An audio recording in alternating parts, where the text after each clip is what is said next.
Magandang hapon, Bagong Pilipinas. Una sa ating mga balita. Bago magtapos ang sesyon sa plenaryo kahapon, nag-iwan ng mahalagang mensahe si House Speaker Bogie III. Sa kabila ng mga kontrobersyang sumubok sa Kamara, nagpasalamat siya sa mga kapwa mambabatas sa nakalipas na taon sa kanilang pagiging matatag sa mandato para sa taong bayan.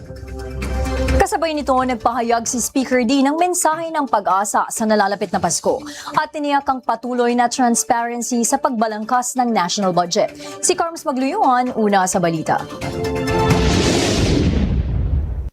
Sa kabila ng mga kontrobersyang sumubok sa integridad ng institusyon sa nakalipas na taon, binigyang pugay ni House Speaker Faustino Bogie III ang mga kapwa niya mambabatas na nanatiling matatag sa kanilang sinumpaang tungkulin.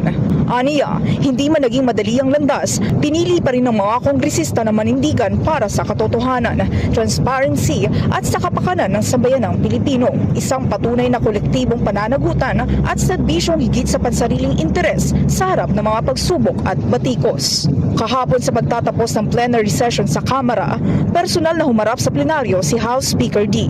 Dito nagpasalamat si Speaker D sa mga kapwa niya kongresista sa kanilang pagsusumikap na tiyaking walang maanumalyang insertions na nakalusot sa budget at tunay na mailalaan direkta sa mga priority project ang naaprobahang pondo.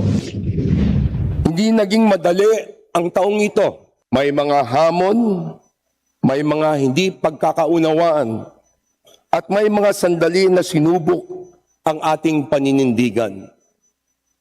Ngunit, sa kabila ng lahat, tayo ay tumindig para sa tama, para sa makatarungan, at para sa kapakanan ng sambayanang Pilipino. Nakapagtapos tayo ng budget na maaaring pagkatiwalaan ng taong bayan. Isang budget na walang insertions, na hindi itinago, hindi minadali, kundi bukas sa mata ng publiko. Dito'y nag-iwan din ng mensaheng leader ng Kamara sa mga kapwa mamabatas sa harap ng nalalapit na Kapaskuhan. Madalas ko pong sabihin na habang ako'y umiikot sa iba't ibang mga departamento dito sa Kongreso, sana araw-araw ay Pasko. Sapagkat ang Pasko ay may hatid na kakaibang hiwaga. Sa panahong ito, mas bukas tayo sa pakikinig, umuhupa ang ingay ng alitan at kawalan ng pagkakaisa. Mas maliwanag at mas malinaw nating nauunawaan ang bawat isa.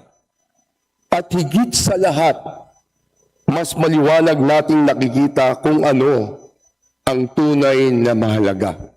Nang ibabaw din ang kabuluhan ng Pasko dahil bukod sa taus-pusong pasasalamat at pagbati ng House Speaker, tiniyak din niyang pananatilihin nilang bukas sa publiko ang Bicameral Conference Committee para sa pagbalangkas ng national budget. Nauuna sa balitang totoo at laging bago, Carms Magluyuan, Alauna sa Balita, Congress TV.